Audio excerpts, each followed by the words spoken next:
കാര്യത്തെ നിങ്ങൾ ആക്സെപ്റ്റ് ചെയ്യുകയും ആ രീതിയിൽ മുന്നോട്ട് പോകാനും നിങ്ങൾക്ക് കഴിയട്ടെ. ഈ ഒരു 2 ദിവസം നിങ്ങളുടെ ലൈഫിൽ വേർത്തിടാൻ വേണ്ടി ദിവസമായിട്ട് മാറട്ടെ എന്ന് ആശംസയോടെ നമ്മുടെ പഞ്ചായത്ത് പ്രസിഡന്റ് ശാലമേടെ എത്തിയിട്ടുണ്ട്. ഒന്ന് ഐഡിയ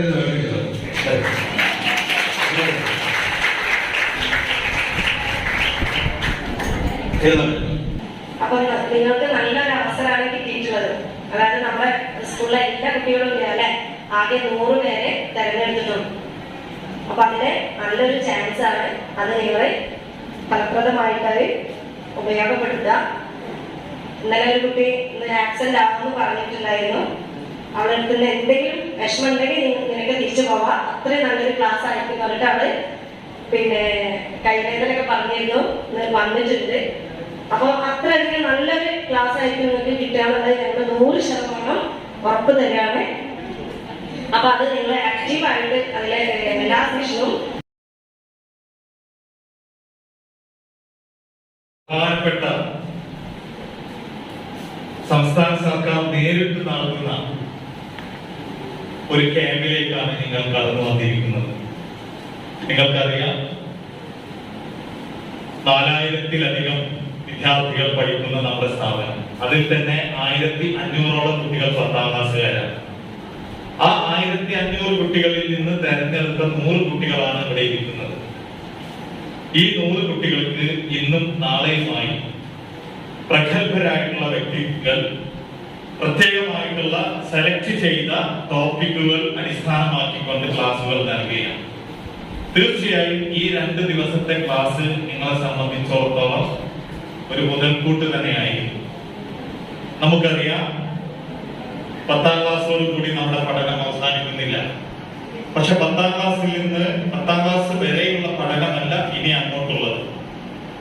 എല്ലാ കുട്ടികളും ഒരേ സിലബസ് വെച്ചാണ് 10ാം ക്ലാസ് വരെ പഠിക്കുന്നതെങ്കിൽ തുടർന്നുള്ള പഠനത്തിൽ നമുക്ക് ചോയ്സുകളാണ്. ഓരോരുത്തരുടെ അഭിരുചി അനുസരിച്ച് സയൻസോ കൊമേഴ്സോ ഹ്യൂമാനിറ്റീസോ അല്ലെങ്കിൽ വേറെ മേഖലയിലേക്കൊക്കെ പോകാനുള്ള തരത്തിലുള്ള കോഴ്സുകളാണ്. അപ്പോൾ ഒരു അതിനിർണായകമായ ഒരു സങ്കീർണ കാലഘട്ടമാണ് ഈ 10ാം ക്ലാസ്. മാത്രമല്ല, 10ാം ക്ലാസ് വരെ നമുക്ക് വിജയമോ തോൽവിയോ ഇല്ലാതെ എല്ലാവരും പാസ്സായി വരുന്ന സമ്പ്രദായമാണ് നമ്മുടെ നാട്ടിലുള്ളത്. 10ാം ക്ലാസ് പരീക്ഷയോടുകൂടി നിങ്ങളെ കാറ്റഗറൈസ് ചെയ്യും, നിങ്ങളെ നിലവാരം പരിശോധിക്കും. ആ നിലവാരം അനുസരിച്ചാണ് ഇനിയുള്ള പഠനം ഏത് സ്കൂളിൽ വേണം, ഏത് കോഴ്സിൽ വേണം എന്നൊക്കെ തീരുമാനിക്കും. ഇതിലേക്കൊക്കെ എത്തപ്പെടണമെങ്കിൽ നമുക്ക് സാധാരണ അറിവുണ്ടായാൽ പോരാ, നമ്മളിൽ മറ്റു പല കഴിവുകളും വളർത്തിയെടുക്കേണ്ടതുണ്ട്. അപ്പോൾ അതിനെ കുറിച്ചൊക്കെ വ്യക്തിപരമായി നമുക്ക് എന്തെല്ലാം മാറ്റങ്ങൾ വരുത്തണം എന്നുള്ളതിനെ കുറിച്ചൊക്കെ നിങ്ങൾക്ക് ഈ ട്രെയിനിങ്ങിലൂടെ, ഈ 2 ദിവസത്തെ പരിശീലനത്തിലൂടെ കുറച്ച് ഐഡിയ കിട്ടും. ഓരോ വ്യക്തിയെ സംബന്ധിച്ചിടത്തോളം പല പല കഴിവുകൾ ഉണ്ടായിരിക്കും. ആ കഴിവുകൾ യഥാസമയം യഥാസ്ഥലത്ത് ഉപയോഗിക്കുക എന്നുള്ളതാണ് ഏറ്റവും പ്രധാനം. ഒരാളിൽ നിന്ന് വ്യത്യസ്തമായിട്ടുള്ള കഴിവുകൾ ഓരോരുത്തർക്കും കിട്ടിയിട്ടുണ്ടോ? ആ ലക്ഷ്യം വെച്ച് നിങ്ങളെ ആ കഴിവിനെ പ്രോത്സാഹിപ്പിക്കുക. വിദ്യാഭ്യാസത്തിന് പുറമെ നിങ്ങൾക്ക് അത്തരം കഴിവുകൾ നിങ്ങളെ അധ്യാപകർ കണ്ടെത്തി നിങ്ങളെ ജീവിതത്തിൽ അതുമായിട്ട് മുന്നോട്ട് പോകാൻ ഭാഗമാക്കുക എന്നുള്ള ലക്ഷ്യത്തോടു കൂടി തന്നെയാണ് ഇങ്ങനെ ഒരു ക്യാമ്പ് ഇവിടെ സംഘടിപ്പിച്ചിട്ടുള്ളത്. പരമാവധി പറഞ്ഞ പോലെ 1/2 മണിക്കൂർ കൊണ്ട് അവസാനിക്കേണ്ട ക്യാമ്പായതുകൊണ്ട് അധ്യക്ഷ പ്രസംഗം നീട്ടിക്കൊണ്ടുപോയില്ല. എന്തായാലും ഈ പരിപാടിയുടെ ഔപചാരികമായ ഉദ്ഘാടനം നിർവഹിക്കുന്നതിന് വേണ്ടി പഞ്ചായത്ത് പ്രസിഡന്റ് അവരുടെ ആദരപൂർവ്വം ക്ഷണിച്ചുകൊണ്ട് ഞാൻ എന്റെ വാക്കുകൾ അവസാനിപ്പിക്കുന്നു. നന്ദി, നമസ്കാരം. മുഖ്യാതിഥിയായി എത്തുന്ന കോർഡിനേറ്റർ പോയ അവർ, ക്യാമ്പ് വിശദീകരണം നടത്തുന്ന പ്രിൻസിപ്പാൾ മുനിയറ ടീച്ചർ, ആശംസകൾ സംസാരിക്കുന്ന തിരൂർ ബ്ലോക്ക് പഞ്ചായത്ത് വികസന സ്റ്റാൻഡിംഗ് കമ്മിറ്റി ചെയർമാൻ കുമാരേട്ടൻ, ward member Suresh, Pavi teacher, principal Sunanda teacher, doctor 4000-ലേറെ വിദ്യാർത്ഥികളുള്ള സ്കൂളിൽ നിന്നും തെരഞ്ഞെടുത്ത 100 വിദ്യാർത്ഥികളാണ് ഇവിടെ ക്യാമ്പിൽ പങ്കെടുക്കുന്നത്. നമുക്കറിയാം, സംസ്ഥാന ന്യൂനപക്ഷ ക്ഷേമ വകുപ്പിന്റെ നേതൃത്വത്തിൽ നമ്മുടെ സംസ്ഥാനത്ത് വ്യാപകമായി എല്ലാ ജില്ലകളിലും ഇപ്പോൾ നടത്തിക്കൊണ്ടിരിക്കുന്ന പ്രോഗ്രാമാണ് പാസ്വേഡ് എന്ന് പറയുന്നത്. ഹൈസ്കൂൾ ഹയർ സെക്കൻഡറി വിഭാഗത്തിലെ കുട്ടികളുടെ സമഗ്ര വികസനം ലക്ഷ്യം വെച്ചുകൊണ്ട് ആരംഭിച്ചിട്ടുള്ള ഈ പ്രോഗ്രാം നമ്മുടെ മലപ്പുറം ജില്ലയിൽ 5 സെന്ററുകളുണ്ട്. Coaching centre for minority youth എന്ന് പറയും. ആ സെന്ററുകളുടെ ആഭിമുഖ്യത്തിൽ 23 സ്കൂളുകളിലായിട്ട് ഇപ്പോൾ നടന്നുകൊണ്ടിരിക്കുകയാണ്. ഇന്ന് നമ്മളുടെ ആലത്തിയൂർ സെന്ററിന്റെ കീഴിൽ നടക്കുന്ന നമ്മുടെ സ്കൂളിൽ വെച്ച് ഇപ്പോൾ ഉദ്ഘാടന കർമ്മം നിർവഹിച്ച പ്രോഗ്രാം 3ാമത്തെ പ്രോഗ്രാമാണ്. ഇന്നലെയും അതിനു മുന്നുള്ള 8ാം തീയതി നമ്മുടെ പ്രോഗ്രാം ആരംഭിച്ചു. കൂട്ടായി MMHSലായിരുന്നു 8, 9 തീയതികളിൽ കുട്ടികൾ 10ാം ക്ലാസ് വരെ. അപ്പൊ നിങ്ങളുടെ മേഖല, നിങ്ങളുടെ അഭിരുചിക്കൊക്കെ ഉണ്ട്. ഇനിയുള്ള തരത്ത് മുന്നിൽ കിട്ടാത്തതിന്റെ ഒരു വിഷമവും. ഞാന് നമ്മുടെ ജവാൻ മാഷ് പറഞ്ഞൊരു അധ്യാപകൻ ആണ്, ബാങ്കിലാണ് എന്നൊക്കെ പറഞ്ഞു. പക്ഷെ ബാങ്കിലെ ജോലിയേക്കാൾ ഞാൻ ആസ്വദിച്ചിരുന്നത് അധ്യാപനമായിരുന്നു എന്നൊരു പ്രത്യേകത. എന്ന് വെച്ചാൽ നിങ്ങളെ ഒരുപാട് നേരം സംസാരിക്കാനല്ല ഞാൻ ഉദ്ദേശിക്കുന്നത്. നിങ്ങൾ ആരും ഭയക്കണ്ട.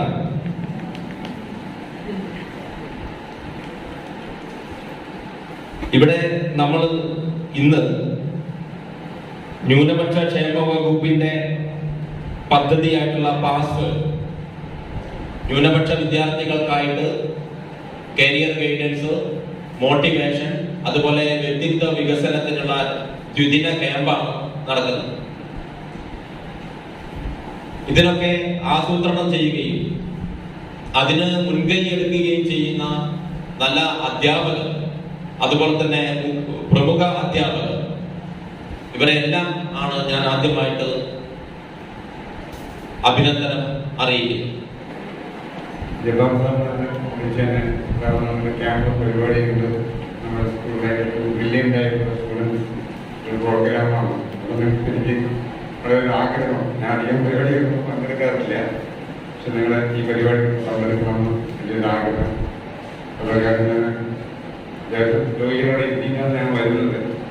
ഞാൻ ഇവിടുന്ന് പോകുമ്പോൾ രാവിലെ ഇവിടെ കയറി പോകാൻ നമ്മൾ രോഗികൾ വെയിറ്റ് ചെയ്യുന്നുണ്ട്. പക്ഷെ രോഗികളൊക്കെ അവിടെ നിർത്തി ഞാൻ അവരുടെ ജീവിതത്തിൽ വിജയിക്കും. ആ ഒരു ടൈം അതേപോലെ തന്നെ ആരോഗ്യം കൃത്യമായി ഉപയോഗപ്പെടുന്നില്ല. അത് പരാജയത്തിലേക്ക് എത്താൻ സാധ്യതയുടെ കൂടുതലാണ്. നമ്മൾ അടുത്ത 2 വർഷം എന്ത് സംഭവിക്കുന്നു എന്ന് പറയാൻ പറ്റുന്നില്ല. കാരണം ഈ കഴിഞ്ഞ 2 വർഷം എന്താ സംഭവിച്ചു കൂടുതലായിട്ടൊന്നും സംസാരിക്കുന്നു. ഈ സുന്ദരമായ സാഹചര്യത്തിന് വഴിയൊരുക്കിയ ന്യൂനപക്ഷ വകുപ്പ്, അതുപോലെ വകുപ്പിന്റെ കീഴിൽ പ്രവർത്തിച്ചുകൊണ്ടിരിക്കുന്ന മൈനോറിറ്റി സെല്ല്, എല്ലാവർക്കും ഹൃദയത്തിന്റെ ഭാഷ നന്ദി പറയാം. ഇവിടെ സ്വാഗതം ആശംസിച്ച നമ്മുടെ ബഹുമാന്യനായ ഹെഡ് മാസ്റ്റർ, അദ്ദേഹത്തിന് നന്ദി പറയുകയാണ്. ഈ യോഗത്തിന്റെ ഔപചാരികമായ ഉദ്ഘാടന കർമ്മം നിർവഹിച്ച ശ്രീമതി ശാലിനി പി അവർക്കും നന്ദി ആശംസിക്കുകയാണ്. അതുപോലെ അധ്യക്ഷപദം അലങ്കരിച്ച കെ.പി. ഷംസുദ്ദീൻ, നമ്മുടെ നിങ്ങൾക്കൊക്കെ പരിചയമുണ്ട്, നമ്മുടെ PTA പ്രസിഡന്റ്, അദ്ദേഹത്തിനും നന്ദി പറയുന്നു. ഇന്ന് മുഖ്യാതിഥിയായിട്ട് ഇവിടെ എത്തിച്ചേരാനുള്ള MBC സാറ് സമയത്തിന് എത്തുമ്പോൾ നിങ്ങളായിട്ട് ഇന്ററാക്ട് ചെയ്യും. അപ്പോൾ അതിനുവേണ്ടി നമുക്ക് കാത്തിരിക്കാം. അദ്ദേഹത്തിനും അഡ്വാൻസ് ആയിട്ട് നന്ദി പറയുന്നു. സ്കൂള് നല്ല റിസൾട്ട് എത്ര ഉണ്ടാവാറുണ്ട് കഴിഞ്ഞ വർഷമൊക്കെ 200 സംതിങ്. ഓ ഗ്രേറ്റ്. അതിന് മുമ്പൊക്കെ 65. അപ്പൊ 200 കിട്ടിയപ്പോ നമുക്കുള്ള പ്രഷർ 400ന്റെ പ്രഷറായി. അല്ലേ? അപ്പൊ ടീച്ചേഴ്സ് എപ്പോഴും പറഞ്ഞുകൊണ്ടിരിക്കുന്നു 200 കിട്ടി, അതിന് ഡബിൾ ആക്കണം, 400 കിട്ടണം. 10ാം ക്ലാസ്സിൽ എത്ര പിള്ളേരുണ്ട്? 1000-ലധികം. വലിയ സ്കൂളാണ് അല്ലേ? ഓ ഗ്രേറ്റ്. അപ്പൊ അതിന്ന് തെരഞ്ഞെടുക്കപ്പെട്ട ഏറ്റവും മെഡിക്കലായ 100 ആളുകളാണ് നിങ്ങള്. ഓ ഗ്രേറ്റ്. നല്ല ക്ലാപ്പ് ആവാനും വേണ്ടി. ഓക്കെ, നമുക്ക് പതുക്കെ ടോപ്പിക്കിലേക്ക് വരാം. സ്വപ്നങ്ങൾ കാണാറുണ്ടോടാ? റെഡിയാണോ? കാണാറുണ്ടോ? ഇന്നലെ കണ്ട ഒരു സ്വപ്നം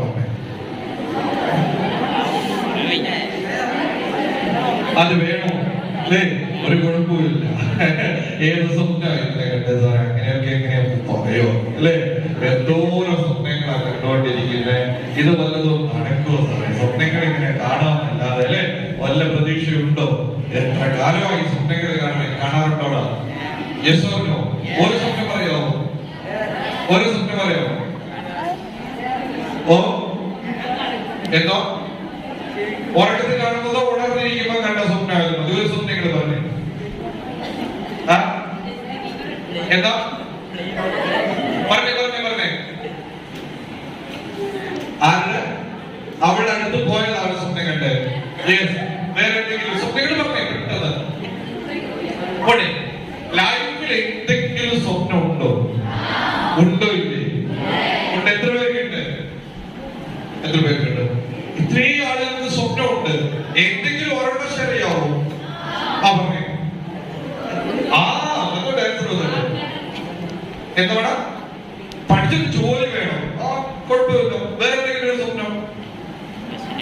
വേറെ എന്തെങ്കിലും ഒരു സ്വപ്നം പറഞ്ഞേ. ഫുൾ ആംബുലൻസ് വാങ്ങണമെന്നൊരു സ്വപ്നമുണ്ട്. എന്ത് പറഞ്ഞത്? എന്തെങ്കിലും ഒരു സ്വപ്നം.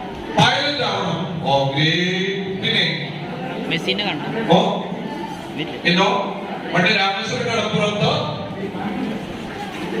മലർന്ന് കിടന്ന് കണ്ടിരുന്ന ഒരു സ്വപ്നം ഉണ്ടായിരുന്ന ഒരു മനുഷ്യൻ എന്താണ് ആ കടപ്പുറത്ത് കണ്ടത്? ആകാശത്തൂടെ പറന്നു പോകുന്ന വിമാനങ്ങൾ കണ്ടപ്പോ അദ്ദേഹത്തിന്റെ മനസ്സിലേക്ക് വന്ന സ്വപ്നമായിരുന്നു, എനിക്ക് ഇത്തരം വിമാനങ്ങൾ പറപ്പിക്കണം എന്നുള്ള സ്വപ്നം കണ്ട് ഇന്ത്യയിലെ മിസൈൽമാനായി മാറിയ വിമാനങ്ങൾ ഉണ്ടാക്കുന്നതിന് പുറകെ സഞ്ചരിച്ച അദ്ദേഹം കണ്ടത് ഇതേപോലൊരു സ്വപ്നമായിരുന്നു. പിന്നെ